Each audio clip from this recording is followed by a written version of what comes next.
नमस्ते दोस्तों। आज 24 जनवरी है और 24 जनवरी को बिहार के पूर्व मुख्यमंत्री जननायक कर्पूरी ठाकुर का जन्मदिन था। ठीक है, उसी के शुभ अवसर पे आज इनका जन्मदिन मनाया जा रहा है। तो इन्हीं से संबंधित इनका एक कोट हम लोग डिस्कस करते हैं। हक चाहो तो लड़ना सीखो, कदम कदम पर अड़ना सीखो, जीना है तो मरना सीखो। ये बहुत ही अच्छा कोट है। इसमें सिंपली कहा जाता है कि अगर चाहते हो कि हमें हक मिले तो उस हक के लिए सबसे पहले अपनी जिम्मेदारियों को पूरा करना सीखो और जो भी सोचते हो, जो भी डिसाइड करते हो, उस पर अडिग रहना सीखो। तभी आप अपने आप पे विश्वास कर पाओगे। और अगर कोई लक्ष्य आपने साधा है, अगर निश्चित किया है कि मुझे ये लक्ष्य प्राप्त करना है, तो उस लक्ष्य के प्रति इस तरह से तैयारी करो कि जैसे लगे दुनिया के लिए कि ये मर चुका है।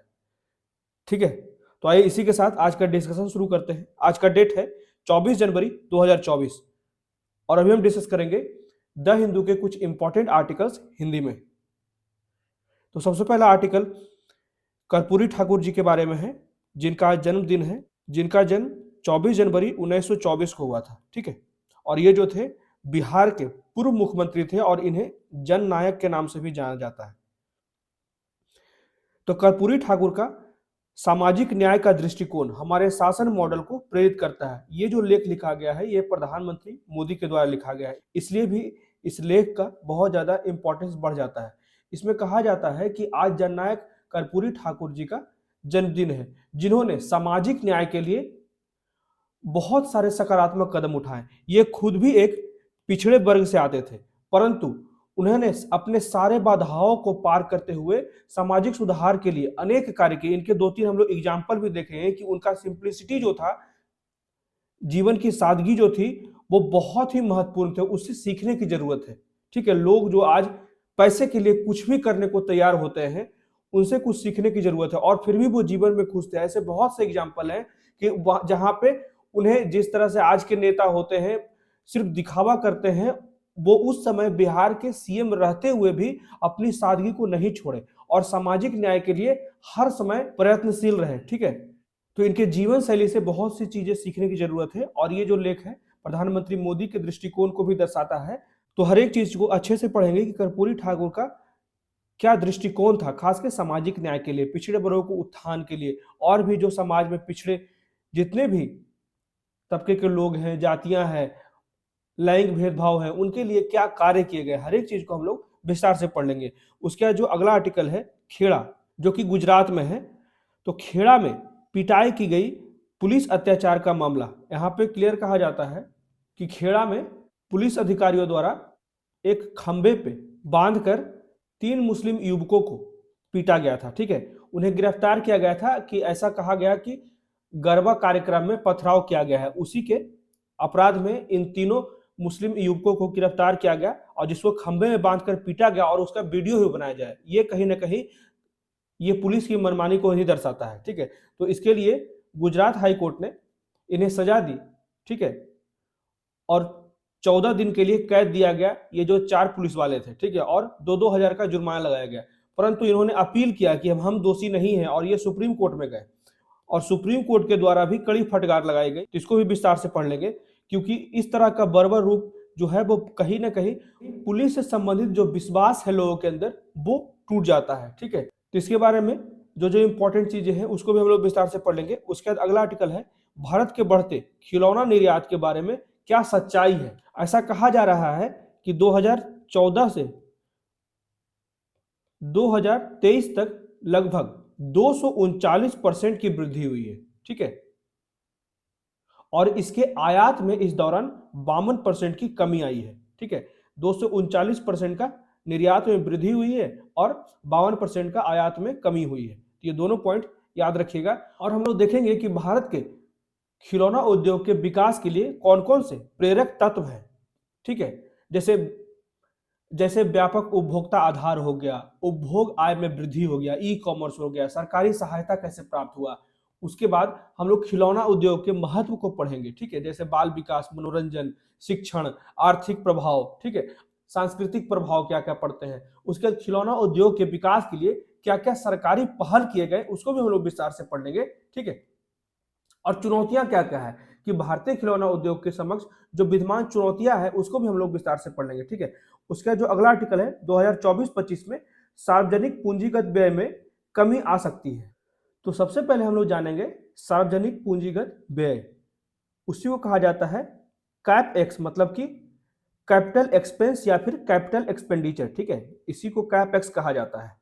तो कैप एक्स जो मुख्यतः होता है पूंजीगत व्यय होता है। ठीक है, इसको सिंपली जैसे समझ सकते हैं, जैसे कैपेक्स का क्या क्या प्रकार होता है, जैसे अधिग्रहण हो गया, उन्नयन हो गया, नवीकरण हो गया, ठीक है, अनुकूलन हो गया, जैसे मूर्त जो चीजें दिखती है, अचल संपत्ति खरीदा गया, जैसे मशीनरी उपकरण खरीदे गए देश के विकास करने के लिए, कंप्यूटर खरीदे गए आईटी सेक्टर को इन्हांस करने के लिए, उसके इंफ्रास्ट्रक्चर को विकसित करने के लिए, वाहन नए नए खरीदे जा रहे हैं, अभी नए नए बस जो है इलेक्ट्रिक बस से ज्यादा से ज्यादा गवर्नमेंट खरीद रही है, उसके लिए केंद्र सरकार पैसे दे रही है, उसके बाद फर्नीचर खरीदे गए ऑफिस के लिए। ठीक है, दूसरी कंपनियों का अधिग्रहण किया गया, और अमूर्त पूंजीगत जो व्यय होता है जैसे पेटेंट लिया गया, ठीक है, या फिर ऐसे उत्पादों और सेवाओं के लिए लाइसेंस लिया गया जिसका मूल्य 1 वर्ष से अधिक है। ठीक है, तो ये सारी चीजें जो है कहीं ना कहीं पब्लिक कैपेक्स है, उसी को कहा जाता है सार्वजनिक पूंजीगत व्यय। तो इसको हम लोग विस्तार से पढ़ लेंगे कितने प्रकार के होते हैं और क्यों कमी मानी जा रही है, क्योंकि अभी जो है लोकसभा का इलेक्शन होने वाला है, तो यहाँ पे उम्मीद किया जा रहा है कि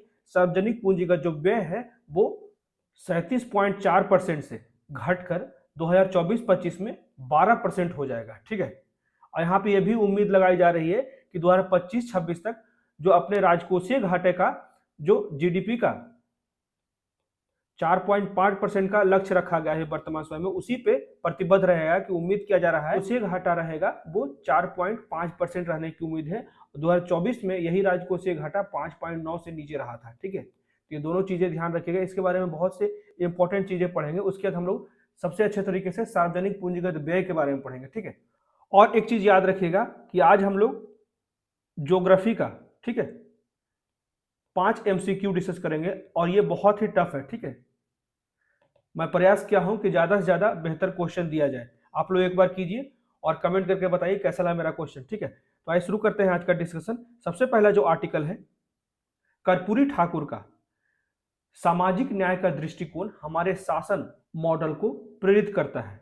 Karpoori Thakur vision of social justice inspire our governance model, ये देख सकते हैं, ये आर्टिकल जो है भारत के प्रधानमंत्री नरेंद्र मोदी के द्वारा लिखा गया है, इसलिए इसका महत्व और अधिक बढ़ जाता है। तो इसको हम लोग विस्तार से देख लेते हैं। आज जो है वो जन नायक कर्पूरी ठाकुर की जन्मतिथि है, और जन नायक कर्पूरी ठाकुर जो थे वो बिहार के पूर्व सीएम भी थे। ठीक है, जिसने सामाजिक न्याय के अथक प्रयास ने करोड़ों लोगों के जीवन में सकारात्मक प्रभाव डाला है। वह समाज के सबसे पिछड़े वर्गों में से आते थे, वो नाई जाति से संबंधित थे। ठीक है, और अनेक बाधाओं को पार करते हुए उन्होंने बहुत सी अनेक लक्ष्य प्राप्त किए अपने जीवन में, और सामाजिक सुधार में बहुत ही महत्वपूर्ण कार्य किए। जन नायक कर्पूरी ठाकुर जी का जीवन बहुत ही सादगी और सामाजिक न्याय दो स्तंभों के इर्द गिर्द घूमता रहा। उनका पूरा का पूरा जीवन जो था वो सादगी, आप लोग भी समझ जाएंगे, इसके जो कुछ एग्जाम्पल्स देखेंगे, वो जीवन उनका जो था वो सादगी और सामाजिक न्याय के इर्द गिर्द घूमता रहा। ठीक है, वो अंतिम समय तक अपनी सरल जीवन शैली और विनम्र स्वभाव का जो विलक्षण प्रवृत्ति था उसे कभी भी छोड़े नहीं, उसे कंप्रोमाइज नहीं किए। ठीक है, वो आम लोगों के बीच गहराई से जुड़े रहे। तो उनकी सादगी के कुछ एग्जाम्पल्स, कुछ किस्से हम लोग देख लेते हैं। जैसे कि एक किस्सा कहा जाता है कि वह अपनी बेटी की शादी किए, उसमें किसी भी व्यक्तिगत मामले के लिए अपना पैसा खर्च करना पसंद किए थे। ठीक है, वो बिहार के मुख्यमंत्री के रूप में उनके कार्यकाल के दौरान राजनीतिक नेताओं के लिए एक कॉलोनी बनाने का भी निर्णय लिया था, लेकिन उन्होंने स्वयं इसके लिए कोई भी जमीन या फिर पैसा नहीं लिया। ठीक है, 1988 में जब उनका निधन हुआ तो बहुत से नेता, ऐसा कहा जाता है कि जब उनके घर पे पहुंचे तो उनकी घर की स्थिति को देख के सभी लोग अचंभित रह गए, क्योंकि वो एक सीएम होते हुए भी उनका घर बहुत ही साधारण था। जब उन्होंने उनके घर की हालत देखी तो उनकी आंखों से आंसू आ गए। जो नेता गए थे उनके घर में श्रद्धांजलि देने के लिए, ठीक, तो इतने ऊंचे पद पे होते हुए भी किसी व्यक्ति का घर इतना साधारण कैसे हो सकता है? यही उनके जो है जीवन की सादगी का सबसे बहुमूल्य एग्जाम्पल है। ठीक है, उनकी सादगी का एक और किस्सा जो है 1977 का है, जब उन्होंने बिहार के सीएम का पद संभाला था। ठीक है, तो दिल्ली मतलब कि केंद्र सरकार और पटना में जनता पार्टी की सरकार थी, और पार्टी के नेता लोकनायक जयप्रकाश नारायण जी के जन्मदिन के मनाने के लिए पटना में सभी लोग, ये जो है वाकया लोकनायक जयप्रकाश नारायण जी का जन्मदिन के समय सभी नेता एकत्रित हुए थे। उसी समय जो है वो बिहार के मुख्यमंत्री कर्पूरी ठाकुर थे और वे फटा हुआ कुर्ता पहनकर शीर्ष नेताओं की मंडली में शामिल हो गए। ठीक है, तो क्या हुआ कि सभी नेताओं ने चंदा कर दिया कि एक नया कुर्ता खरीद सके, लेकिन कर्पूरी ठाकुर जी ने ये जो एकत्रित पैसे थे उसे स्वीकार तो किया, परंतु उसे मुख्यमंत्री राहत कोष में दान कर दिया है। ठीक है, तो ये कुछ उनके जो है सादगी के बहुत ही महत्वपूर्ण उदाहरण है। ठीक है, इसे आप इथिक्स में भी दे सकते हैं या फिर किसी ऐसे में भी दे सकते हैं। ठीक है, जिसमें सामाजिक न्याय की बात की जा रही है। तो जननायक कर्पूरी ठाकुर जी को सामाजिक न्याय सबसे प्रिय था और उनकी राजनीतिक यात्रा को एक ऐसा समाज के निर्माण के महान प्रयासों द्वारा चिन्हित किया गया था जहां संसाधनों को उचित रूप से वितरित किया गया था और हर किसी को, उनका जो शासन था जब वो बिहार के मुख्यमंत्री थे तो बहुत ही उच्च कोटि के कार्य किया गया था उनके द्वारा, और उनकी सामाजिक स्थिति की परवाह किए बिना वो सभी लोगों को उनकी अवसरों तक पहुंच को सुनिश्चित करते थे। यह भारतीय समाज को त्रस्त करने वाली प्रणालीगत असमानताओं को भी संबोधित करते थे। जितनी भी समस्याएं थी समाज की, उसको संबोधित करने का वो प्रयास करते थे, ज्यादा से ज्यादा प्रयास करते थे उनके समाधान किए जाए। ठीक है,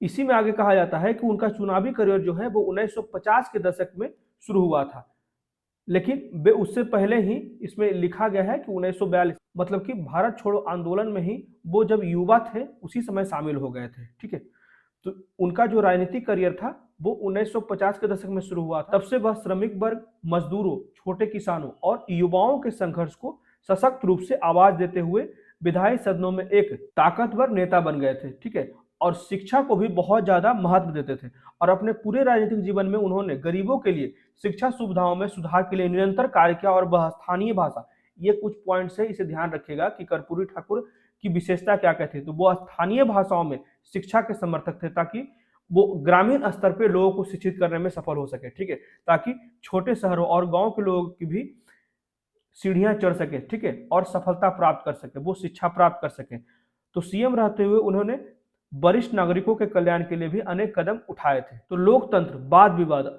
ये भी महत्वपूर्ण पॉइंट है कि लोकतंत्र, वाद विवाद और विचार विमर्श कर्पूरी ठाकुर का व्यक्तित्व का अभिन्न अंग था। तो ये ध्यान रखिएगा, लोकतंत्र, वाद विवाद हर एक व्यक्ति को करना चाहिए। कोई भी अगर महत्वपूर्ण डिसीजन लेने जा रहे हैं तो उसके लिए जिसमें भी आप विश्वास करते हैं उससे एक बार वार्तालाप करना चाहिए, विचार विमर्श करना चाहिए। ये नहीं समझना चाहिए कि सबसे बेहतर हम ही है। एब्सोल्यूट जीवन में कुछ भी नहीं होता है। ठीक है, तो यह भावना तब देखी गई जब वह एक युवा के रूप में भारत छोड़ो आंदोलन, अभी मैंने बताया था ना कि भारत छोड़ो आंदोलन में वे शामिल हुए थे। यह फिर से देखा गया कि जब उन्होंने आपातकाल का पूरी तरह से विरोध किया 1975 में। ठीक है, और उनके अद्वितीय दृष्टिकोण की जेपी जयप्रकाश नारायण, उसके बाद डॉक्टर राम मनोहर लोहिया और चरण सिंह जैसे लोगों ने भी बहुत प्रशंसा की। शायद भारत के लिए जननायक कर्पूरी ठाकुर जी के सबसे महत्वपूर्ण योगदान में से एक जो था वो पिछड़े वर्गों के लिए सकारात्मक कार्रवाई तंत्र को मजबूत करने में उनकी भूमिका थी। इसी उम्मीद के साथ उन्होंने वह प्रतिनिधित्व और अवसर दिए जहां उसके वो हकदार थे, और उनके इस फैसले का भारी विरोध भी हुआ, लेकिन वह किसी के भी दबाव के आगे झुके नहीं और उनके नेतृत्व में ऐसी नीतियां लागू की गई जिन्होंने एक अधिक समावेशी समाज का नींव रखा जहां किसी का जन्म उनके भाग्य का निर्धारण नहीं कर सकता है। ठीक है, जैसा कि पहले के समाज में माना जाता था, जो जाति को मुख्यतः 4 वर्गों में बांट दिया गया है और जन्म के स्थान पे उनके भाग्य को निर्धारित किया जाता है, उसको इन्होंने तोड़ने का प्रयास किया। ठीक है, अभी वर्तमान समय में देख सकते हैं उसका प्रभाव बहुत ज्यादा देखा जा सकता है, जो कहीं ना कहीं समावेशन, एकजुटता आ गई है समाज में, उसके ये बहुत बड़ी भूमिका निभाए हैं। और वह समाज के सबसे पिछड़े तबके से आते थे, लेकिन उन्होंने सभी लोगों के लिए काम किया। उनमें कड़वाहट का कोई निशान नहीं था जो उन्हें वास्तव में महान बनाता है। तो ये थी कुछ इंपॉर्टेंट बातें जननायक कर्पूरी ठाकुर जी के बारे में, जो बिहार के पूर्व मुख्यमंत्री थे। ठीक है, अब बढ़ते हैं अगले आर्टिकल की तरफ। इसमें कहा जाता है कि खेड़ा में पुलिस के अधिकारियों द्वारा अक्टूबर 2022 में, पूरा का पूरा मामला है 4 अक्टूबर 2022 में, उस समय गरबा का कार्यक्रम था जहां पे इन 3 मुस्लिम युवाओं पे आरोप लगाया गया कि गरबा के कार्यक्रम में इनके द्वारा पथराव किया गया है और पुलिस के द्वारा गिरफ्तार किया गया, और गिरफ्तार करके एक खंभे या फिर पोल में बांधा गया और उसे पीटा गया इन 4 पुलिस वालों के द्वारा, ठीक है, जिसका हम लोग फिगर देख सकते हैं, ये देख सकते हैं, इसी तरह से पीटा गया। ये कहीं से भी पुलिस के लिए ये कार्रवाई जो है ये शर्मनाक है, ठीक है, पुलिस पे भरोसे को कम करता है लोगों का, ठीक है, इस तरह का कार्रवाई, क्योंकि पुलिस का कार्य है बस अपराधी को गिरफ्तार करना। वो अपराधी है या नहीं उसका निर्धारण सिर्फ और सिर्फ न्यायालय द्वारा किया जाएगा।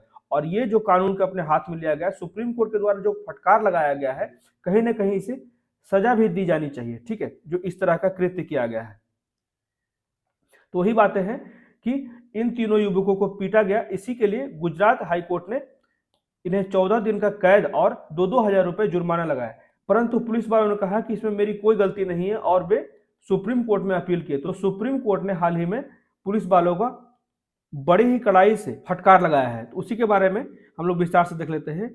सुप्रीम कोर्ट ने 2022 में खेड़ा जिले के एक गांव में मुस्लिम समुदाय के 5 लोगों, ठीक है, यहाँ पे 5 लोग हैं, मैं 3 ही लोग समझ रहा था, से पीटने के लिए गुजरात पुलिस को कड़ी फटकार लगाई गई है, ठीक है, जिसके लिए जस्टिस BR गवई और जस्टिस संदीप मेहता की पीठ ने मंगलवार को, मतलब कि कल, ठीक है, 23 जनवरी को अदालत की अवमानना और संदिग्धों को हिरासत में लेने और पूछताछ करने के बारे में दिशा निर्देशों का उल्लंघन करने के लिए 14 दिन की सजा के खिलाफ 4 पुलिसकर्मी की अपील पर सुनवाई की गई सुप्रीम कोर्ट में, ठीक है।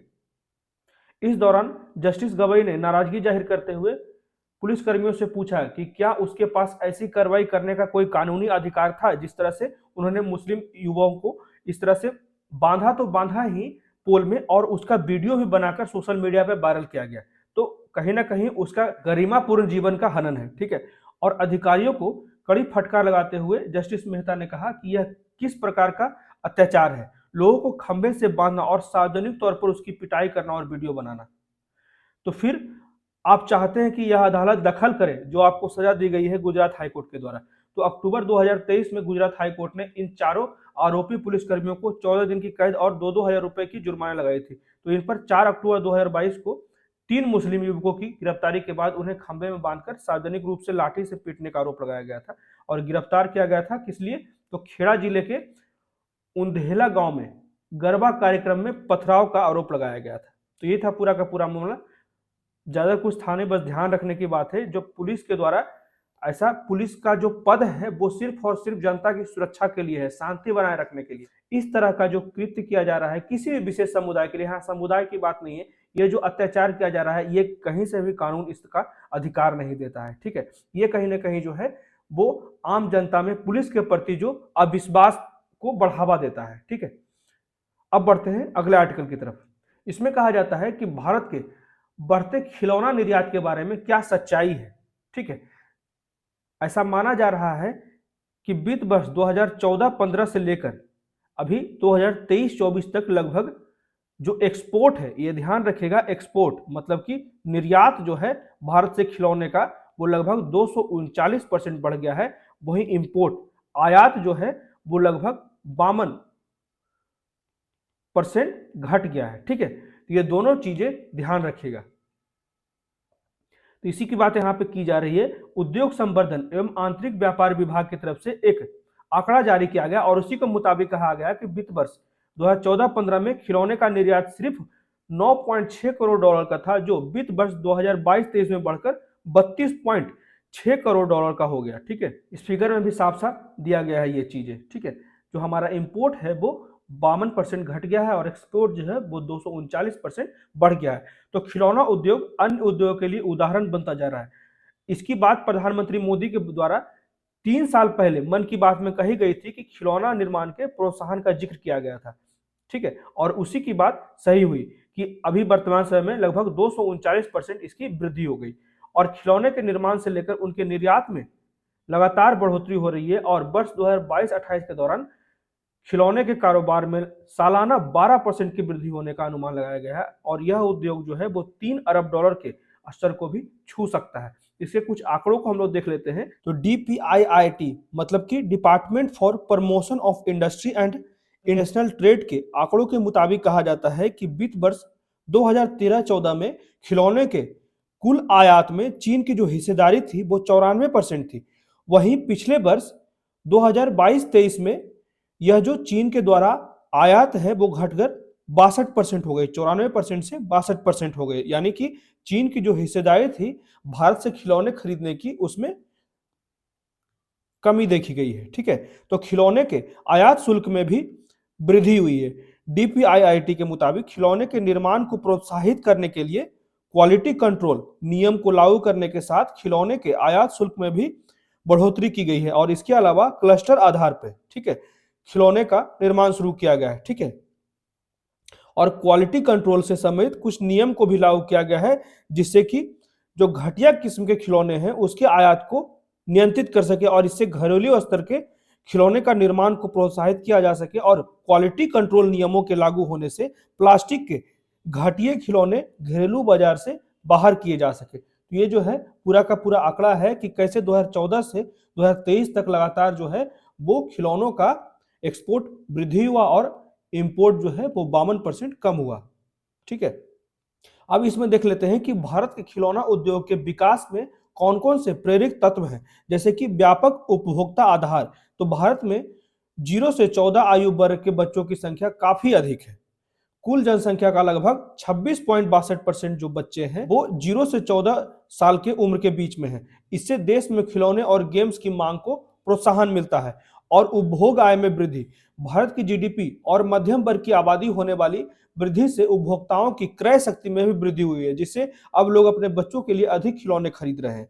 ई कॉमर्स की बात की जाए तो ऑनलाइन प्लेटफॉर्म और डिजिटल भुगतान के प्रसार ने उपभोक्ताओं की खिलौने एवं गेम्स तक पहुंच को और आसान कर दिया है। इसी से ई कॉमर्स के द्वारा खिलौना निर्माताओं को खुदरा विक्रेताओं तक पहुंचने में आसानी होती है। ठीक है, जिससे कि परिचालन लागत में भी कमी आती है, ट्रांसपोर्टेशन में भी कमी आती है। ये एक जगह वेयर हाउस बना लेते हैं और वहीं से डिस्ट्रीब्यूट करते रहते हैं, जिस तरह का मॉडल जो है अमेजॉन फ्लिपकार्ट का है। ठीक है, तो सरकारी सहायता प्राप्त होता है। भारत सरकार ने घरेलू खिलौने उद्योग को बढ़ावा देने के लिए कई पहले तैयार की है। ठीक है, जैसे कि vocal for local toys campaign, उसके बाद टॉय कथॉन, आत्मनिर्भर टॉयज इनोवेशन चैलेंज आदि। इन पहलों का उद्देश्य जो है वो भारतीय खिलौनों को नवाचार, गुणवत्ता, सुरक्षा एवं प्रतिस्पर्धात्मकता को बढ़ावा देना और आयात पर निर्भरता को कम करना। इसलिए तो लगातार जो है वो 52% आयात जो है कम हो गया है भारत का सिर्फ 2014 से 23 तक में। ठीक है,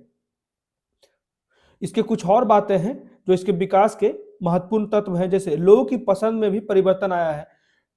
टॉय एसोसिएशन की वर्ष 2018 की एक रिपोर्ट के अनुसार कहा गया कि 67% माता पिता छोटे बच्चों, पहले पैसे ही नहीं थे तो लोग जो माता पिता थे बच्चों को उतना दिलाने में सक्षम नहीं थे, उनका क्रय शक्ति कम था। ठीक है, परंतु अभी जो है वो ज्यादा से ज्यादा ग्लोबलाइजेशन होने से ज्यादा से ज्यादा मार्केट में पैसे आ गए हैं। ठीक है, जिसके कारण जो है अब हर एक माता पिता चाहते हैं कि उनके बच्चों को कुछ खिलौने प्राप्त हो सके। ठीक है, तो माता पिता छोटे बच्चों में विज्ञान एवं गणित के विकास को प्रोत्साहित करने के अपने प्राथमिक तरीकों के रूप में स्टेम पर, हम लोग हाल में ही पढ़े हैं साइंस एंड टेक्नोलॉजी स्ट्रीम के बात किया जा रहा है, तो उसी संबंधित चीजों पर केंद्रित खिलौनों पर विश्वास करते हैं। ठीक, तो पारंपरिक खिलौनों से आधुनिक एवं हाईटेक इलेक्ट्रॉनिक खिलौने की ओर बदलती पसंद से बाजार की वृद्धि को भी प्रोत्साहन मिल रहा है। अब जो है वर्तमान समय में वो पारंपरिक खिलौने की जगह पे लोग जो है वो साइंस से रिलेटेड, मैथ से रिलेटेड, ठीक है, या फिर जो दिमाग लगाने वाले, दिमाग की एक्सरसाइज, पजल्स, ये सारे खिलौने ज्यादा पसंद कर रहे हैं। तो वैश्विक प्रवृत्ति जो है वो खिलौना क्षेत्र को वैश्विक स्तर पे प्रोत्साहन मिल रहा है, जहां निर्माता नए बाजार की खोज कर रहे हैं, जिससे मध्य पूर्व, मिड ईस्ट और अफ्रीकी देशों में निर्यात को बढ़ावा मिल रहा है। खिलौने के निर्यात में भारत की हाल की प्रगति मुख्य रूप से संयुक्त राज्य अमेरिका के कारण हुई है, जिसके लिए भारत के खिलौने के 9वें बड़े स्रोत के रूप में उभरा है। ठीक है, और संरक्षणवाद की बात की जाए तो भारत का खिलौना का शुद्ध निर्यातक बनना मुख्य रूप से बढ़ते संरक्षणवाद और कुछ मायनों में संभवतः घरेलू क्षमताओं के विस्तार का कारण है। वोकल फॉर लोकल के आह्वान इस वृद्धि पर व्यापक प्रभाव डालते हैं। ठीक है, ज्यादा से ज्यादा हमारे घरेलू कारीगरों का विस्तार होगा। ठीक है, देश में ज्यादा से ज्यादा पैसे आएंगे। तो इस खिलौने उद्योग का महत्व क्या है? इसी से बाल विकास होगा। खिलौने जो हैं वो बच्चों के संज्ञानात्मक, शारीरिक, सामाजिक और भावनात्मक विकास में सहायक है। मनोरंजन भी इससे होता है। खिलौनों से बच्चों के लिए मनोरंजक और कल्पनाशील खेल उपलब्ध हो जाता है। शिक्षण और लर्निंग क्या होती है? तो खिलौने जो होते हैं वो लर्निंग को सुगम बनाने के साथ बाल जिज्ञासा और आवश्यक कौशल को भी बढ़ावा देते हैं। आर्थिक प्रभाव क्या पड़ता है, तो खिलौना उद्योग से राजस्व एवं रोजगार का सृजन होने के साथ संबंधित व्यवसायों को समर्थन प्राप्त होता है। नवाचार और प्रौद्योगिकी के लिए भी खिलौने से नवाचार को ही बढ़ावा मिलता है। उसके बाद सांस्कृतिक प्रभाव, खिलौने जो होते हैं वो सांस्कृतिक मूल्यों एवं प्रवृत्तियों को भी, जैसे गुड्डे गुडिया का खेल, इसी तरह का प्रवृत्ति को प्रस्तुत करता है। ठीक है, उसी को परिलक्षित करने के साथ साथ विविधता को भी बढ़ावा देता है। अब देख लेते हैं क्या क्या सरकारी पहले की गई खिलौना उद्योग के विकास के लिए। तो स्टार्टअप को भी बढ़ावा दिया गया, आयात शुल्क में वृद्धि की गई, ठीक है, जिससे कि बाहरी कंपनियां भारत में ज्यादा सामान सस्ते में नहीं बेच पाए। इसी के लिए जो लोकल फॉर वोकल को ज्यादा प्रोत्साहन मिला। सरकार ने वर्ष 2020 में खिलौने और उसके घटक पर आयात शुल्क को 20% से बढ़ाकर 60% तक कर दिया। इन उत्पादों के आयात में कटौती करने तथा घरेलू विनिर्माण गतिविधियों को बढ़ावा देने के उद्देश्य से इसे और बढ़ाकर 70% कर दिया गया। ठीक है, इसी कारण जो लोकल कंपनियां हैं, लोकल निर्माता हैं, उनमें ज्यादा से ज्यादा प्रोत्साहन मिला। अनिवार्यता गुणवत्ता प्रमाणन, ठीक है, क्वालिटी सर्टिफिकेट की अनिवार्यता कर दी गई। खिलौना गुणवत्ता प्रमाणन को अनिवार्य कर दिया गया। सरकार ने 1 सितंबर 2020 से आयातित खिलौनों के लिए गुणवत्ता नियंत्रण लागू कर दिया, जिससे कि उनकी संख्या और घटती गई। ठीक है, ताकि यह जो है सुनिश्चित किया जा सके कि केवल मानकों के अनुरूप उत्पाद ही देश में प्रवेश किए जा सके, जिससे कि स्वदेशी उद्योग के पुनरुद्धार हो गया। ठीक है, उसके बाद राष्ट्रीय खिलौना योजना चलाया गया, जिसमें भारत को वैश्विक खिलौना केंद्र के रूप में विकसित करने के लिए भारत सरकार द्वारा पहल किया गया। जैसे विभिन्न हस्तक्षेप, जैसे खिलौने उत्पादन क्लस्टर स्थापित करना, विनिर्माण निर्यात को प्रोत्साहित करने के लिए योजनाएं शुरू की गई। अनुसंधान एवं विकास और गुणवत्ता मानकों को मजबूत करना, शिक्षा के साथ खिलौनों को एकीकृत करना तथा खिलौना मेला प्रदर्शनी लगाना, इन सभी आयोजन में भी सरकार के द्वारा मदद किया गया। ठीक है, उसके बाद पारंपरिक उद्योग के उन्नयन एवं पुनर्निर्माण हेतु कोष की योजना, जैसे scheme of funds for regeneration of traditional industries, उसी को कहा जाता है स्फूर्ति। तो ये भी ध्यान रखिएगा, जो हमारे देश में खिलौना का उद्योग का विकास है उसमें स्फूर्ति का भी बहुत महत्वपूर्ण भूमिका रहा। जो सूक्ष्म लघु एवं मध्यम उद्यम मंत्रालय MSME ने इस योजना के तहत 19 खिलौना क्लस्टर को मंजूरी दिया। ठीक है, तो चुनौतियां क्या क्या है, तो कच्चे माल की प्राप्ति के लिए विदेशों पर निर्भरता, ये चुनौतियां हैं। ठीक है, भारतीय विनिर्माण बोर्ड गेम, सॉफ्ट टॉयज एवं प्लास्टिक के खिलौने और पजल्स आदि के निर्माण में विशेषज्ञता रखते हैं। कंपनियों को इन खिलौने के निर्माण के लिए दक्षिण कोरिया और जापान से सामग्री आयातित करती है। ठीक, प्रौद्योगिकी का अभाव, यह भारतीय खिलौने उद्योग के लिए बाधक है। अधिकांश घरेलू निर्माता पुरानी तकनीक और मशीनरी का उपयोग करते हैं, जिससे खिलौनों की गुणवत्ता और डिजाइन प्रभावित होती है। करों की उच्च दर, खिलौने पर उच्च GST दरें हैं। भारत में खिलौना उद्योग के लिए एक अन्य चुनौती है। वर्तमान में इलेक्ट्रॉनिक खिलौने पर 18% GST है, जबकि गैर इलेक्ट्रॉनिक खिलौने पर 12% GST है। तो ये भी कहीं ना कहीं हतोत्साहित करती है खिलौने के बाजार को। ठीक है, उसके बाद अवसंरचनात्मक संरचना का कमजोर होना। ठीक है, इसके इंफ्रास्ट्रक्चर जो है वो कमजोर है।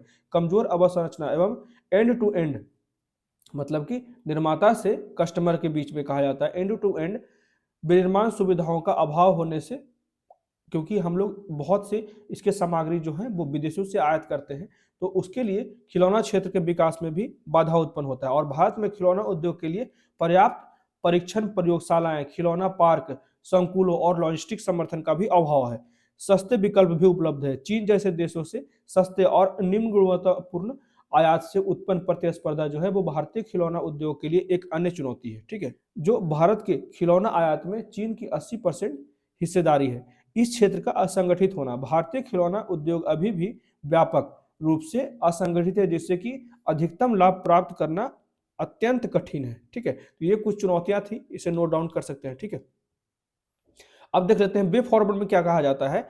तो प्रौद्योगिकी और कुशल श्रम के माध्यम से उच्च गुणवत्तापूर्ण प्रतिस्पर्धी खिलौना हेतु विनिर्माण क्षमताओं को बढ़ावा देना, इसकी बात की जा रही है कि कैसे विनिर्माण क्षमताओं को बढ़ावा दिया जाए। उच्च गुणवत्तापूर्ण प्रतिस्पर्धी खिलौनों को बनाने के लिए सही तरीके से हम लोग इंफ्रास्ट्रक्चर को डेवलप कर सकते हैं। समर्थन दिए जाए, ज्यादा कौशल विकास किए जाए, वित्तीय सहायता दिए जाए। उसी के साथ MSME और SME मतलब कि लघु एवं मध्यम उद्योगों को भी बढ़ावा दिया जाए। नवाचार को बढ़ावा देने, बाजार विस्तार हेतु सहयोग एवं भागीदारी को बढ़ावा देने की बात की जा रही है यहाँ पे। उपभोक्ताओं की विश्वास बहाली हेतु कड़े सुरक्षा एवं गुणवत्ता मानकों पर और अधिक बल देने की बात की जा रही है।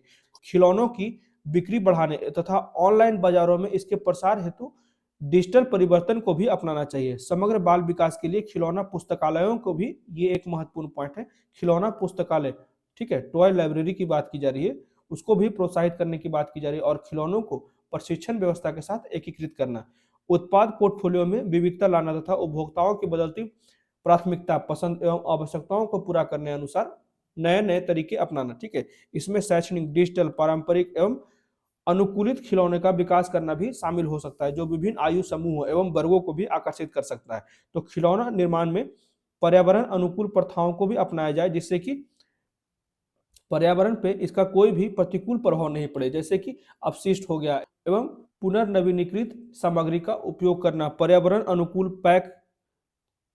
अनुकूल पैकेजिंग करना और रीयूज एवं रीशेयर मॉडल को भी बढ़ावा देना, जिससे कि इको फ्रेंडली भी खिलौना बना रहे। ठीक है, तो ये था पूरा का पूरा आर्टिकल, जिसमें हम लोगों ने खिलौने के उद्योग की वृद्धि के क्या क्या महत्वपूर्ण तत्व थे और क्या क्या चुनौतियां हैं, हर एक चीज को हम लोगों ने मेंस के फॉर्मेट में विस्तार से पढ़ा। ठीक है, तो अब बढ़ते हैं अगले आर्टिकल की तरफ। में कहा जाता है 2024-25 में सार्वजनिक पूंजीगत व्यय में कमी आ सकती है। पब्लिक कैपिटल एक्सपेंस या फिर कैपिटल एक्सपेंडिचर, उसी को कहा जाता है capex, thrust to slacken in 2024-25 ahead of election, क्योंकि यहाँ पे इलेक्शन है। ठीक है, तो इसी की हम लोग अच्छे से बात कर लेंगे। सबसे पहले जानेंगे कि सार्वजनिक पूंजीगत व्यय होता क्या है। ठीक है, तो इसके बारे में हर एक चीज को देख लेते हैं। तो आगामी आम चुनाव और अगले 2 वर्षों के लिए सरकार की राजकोषीय समेकन की उम्मीदें जो है वो 2024-25 के आगामी अंतरिम बजट, कब बजट दिया जाता है, तो 1 फरवरी को, ये याद रखिएगा डेट। ठीक है, आगामी अंतरिम बजट में सार्वजनिक पूंजीगत व्यय वृद्धि के योजनाओं में नरमी ला सकती है। यहाँ पे क्लियर कहा जाता है कि लगातार जो बढ़ता जा रहा था खर्च सार्वजनिक पूंजीगत व्यय के लिए, अभी वर्तमान समय में घट सकता है, क्योंकि अभी जो है लोकसभा का चुनाव है।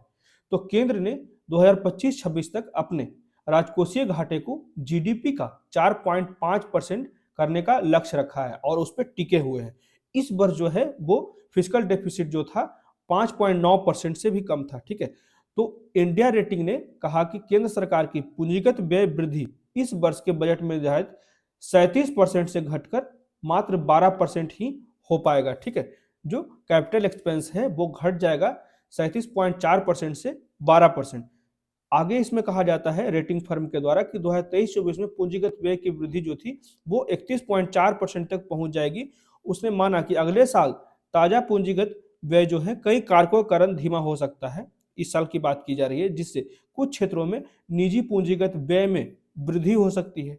उसके बाद अप्रैल, मई और 2025-26 के लिए राजकोषीय समेकन लक्ष्य में आगामी चुनाव को भी शामिल किया गया है। इसी के लिए इस तरह का कटौती देखने को मिल सकता है, खास के सार्वजनिक पूंजीगत व्यय में। ठीक है, तो सबसे पहले देख लेते हैं हम लोग पूंजीगत व्यय होता क्या है। तो मेनली जो होता है वो सरकार भविष्य को ध्यान में रखकर जो इन्वेस्टमेंट करती है उसी को कहा जाता है पब्लिक कैपिटल एक्सपेंडिचर। ठीक है, इसी में सरकार के व्यय को 2 भागों में वर्गीकृत किया गया है। ठीक है, एक ऑपरेटिंग एक्सपेंडिचर, एक कैपिटल एक्सपेंडिचर। तो ऑपरेटिंग एक्सपेंडिचर जो होता है शॉर्ट टर्म के लिए होता है और कैपिटल एक्सपेंडिचर जो होता है लॉन्ग टर्म के लिए होता है।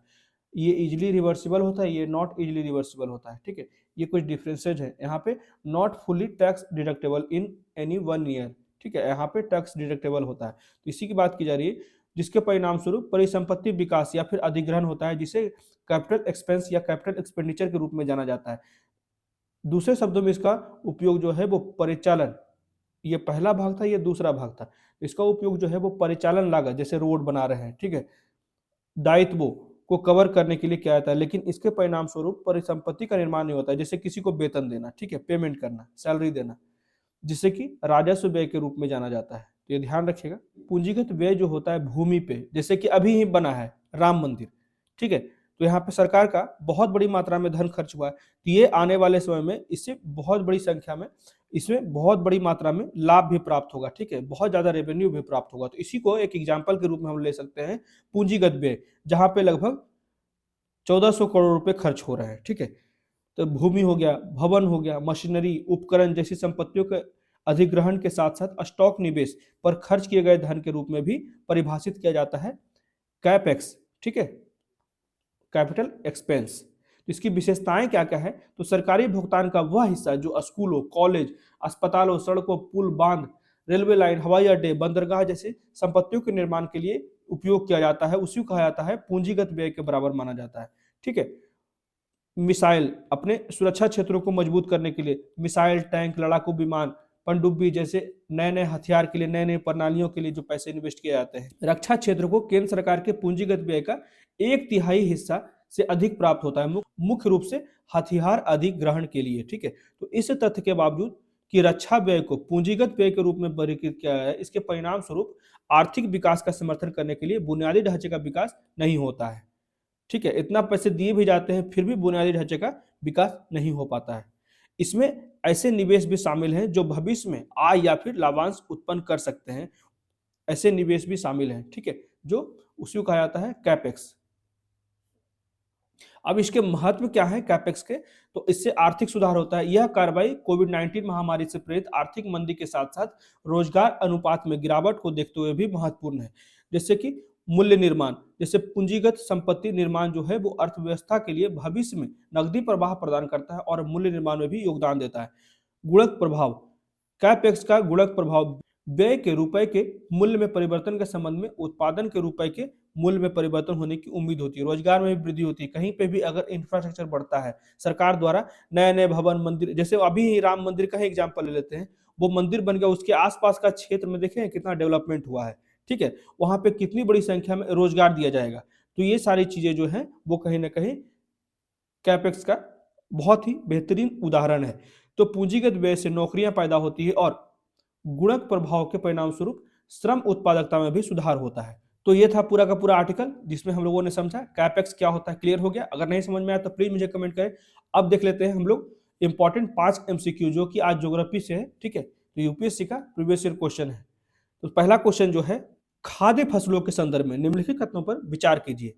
पहला स्टेटमेंट है, गन्ने को 200 सेंटीमीटर से अधिक वार्षिक वर्षा की आवश्यकता होती है। दूसरा स्टेटमेंट है, चाय की झाड़ियों को उगाने के लिए वर्ष भर उष्ण और नम पाला रहित जलवायु की आवश्यकता होती है। तीसरा स्टेटमेंट है, तिलहन देश के कुल बोए गए क्षेत्र का 12% भाग कवर करता है। तो इसमें से क्या सही हो जाएगा? तो पहला स्टेटमेंट गलत हो जाएगा क्योंकि गन्ना के लिए 75 से 100 सेंटीमीटर की वर्षा की आवश्यकता होती है। ठीक है। ये ध्यान रखिएगा कि चाय की खेती जो होती है वो गर्म एवं आर्द्र जलवायु के अनुकूल होती है। ठीक है। और ये जो है वहाँ का टेम्परेचर लगभग 20 से 30 डिग्री सेल्सियस तक होना चाहिए। ठीक है। इसलिए ये दूसरा स्टेटमेंट भी गलत हो जाएगी क्योंकि यहाँ पे लिखा गया है वर्ष भर उष्ण और नम पाला रहित। ठीक है। तो यहाँ पे गर्म एवं आर्द्र जलवायु होनी आवश्यक है। तो इसलिए स्टेटमेंट 3 सही हो जाएगा। अगला क्वेश्चन है, कृषि के प्रकार के संदर्भ में निम्नलिखित कथनों पर विचार कीजिए। तो पहला है स्टेटमेंट, ट्रक कृषि क्या होती है? तो दूर स्थित बाजारों के लिए बड़े पैमाने पर एक या एक से अधिक सब्जियों की फसल उगाना। दूसरा क्या है, कारखाना कृषि, इसमें विनिर्मित पशु आहार एवं पशु चिकित्सा देखभाल के साथ गौशालाओं और बाड़ों में पशुपालन, विशेष रूप से कुक्कुट पालन एवं मवेशी पालन किया जाता है। तीसरा जो है स्टेटमेंट, मिश्रित कृषि क्या है? तो एक ही समय में विभिन्न फसलों के उगाने पर समान बल देना। तो क्या हो जाएगा इसका सही उत्तर? तो इसका सही उत्तर तीनों हो जाए, तीनों सही स्टेटमेंट है। ठीक है। ध्यान रखिएगा और ये सारे टर्म्स याद रखिए कि ट्रंक कृषि क्या होता है, कारखाना कृषि क्या होता है, मिश्रित कृषि क्या होता है। ठीक है। उसके बाद अगला क्वेश्चन है, अबरक के संदर्भ में निम्नलिखित कथनों पर विचार कीजिए। पहला स्टेटमेंट है, यहाँ पे अबरक होगा। ठीक है। अबरक के उत्पादन में भारत का लगभग एकाधिकार है जो विश्व के कुल उत्पादन के आधे से अधिक भाग का उत्पादन करता है। दूसरा स्टेटमेंट है, भारत के राजस्थान में अबरक का सबसे बड़ा भंडारण है। ये गलत है। अबरक में प्रत्यास्था, कठोरता, लोचशीलता और पारदर्शिता का एक अनूठा संयोजन होता है, इसलिए इसका मुख्य रूप से इलेक्ट्रॉनिक उद्योग में उपयोग किया जाता है। तो 3 तो एकदम क्लियर सही है। ठीक है। पहला भी सही है, तो इसलिए इसका सही उत्तर हो जाएगा सी। अगला क्वेश्चन है, चावल की खेती के संदर्भ में निम्नलिखित कथनों पर विचार कीजिए। तो मृणमय काली मृदा जिसमें जल संचित रह सकता है। ठीक है। जल ज्यादा से ज्यादा स्टोर रह सकता है और चावल के लिए यह आदर्श होती है। इसके लिए 100 सेंटीमीटर से अधिक वार्षिक वर्षा के साथ मध्यम तापमान और उच्च आर्द्रता की आवश्यकता होती है। चावल की खेती की बात की जाए। तीसरा स्टेटमेंट है, देश के कुल फसली क्षेत्र के लगभग 1/4 भाग में चावल की खेती होती है। क्या हो जाएगा इसका सही उत्तर? इसका सही उत्तर हो जाएगा 1 और 2। ठीक है, तो इसका सही उत्तर ऑप्शन ए हो जाएगा, क्योंकि चावल का जो उत्पादन होता है 21.9% होता है। ठीक है, 1/4 नहीं होता है, ये ध्यान रखिएगा, इसलिए ये स्टेटमेंट गलत हो जाएगा। अब बढ़ते हैं अगला क्वेश्चन की ओर। तो हाल ही में आर्थिक मामलों की मंत्रिमंडलीय समिति ने वर्ष 2024 तक सभी सरकारी योजनाओं में पौष्टिकृत चावल के वितरण को मंजूरी दी है। इस संदर्भ में निम्नलिखित तथ्यों पर विचार कीजिए। तो पहला स्टेटमेंट है, सरकारी योजनाओं में वितरण हेतु चावल के पौष्टिकरण की पूरी लागत केंद्र द्वारा वहन की जाएगी। स्टेटमेंट दूसरा है, भारत में चावल को आमतौर पर आयोडीन के साथ पौष्टिकृत किया जाता है।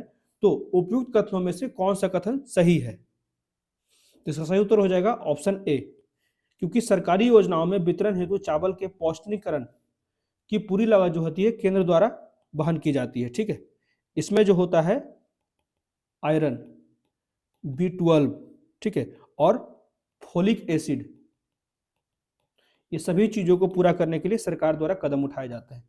ठीक है, और भारत में चावल को आमतौर पर आयोडीन के अलावा ये सारी चीजें होती है, इसलिए ऑप्शन बी गलत है और ऑप्शन ए सही है। तो ये था आज के द हिंदू का कुछ इंपॉर्टेंट आर्टिकल और कुछ इंपॉर्टेंट क्वेश्चंस हम लोगों ने डिस्कस किया। कैसा लगा प्लीज मुझे कमेंट करके बताएं और मेरे वीडियो को ज्यादा से ज्यादा लाइक करें, शेयर करें और मेरे चैनल को सब्सक्राइब करें। Thank you.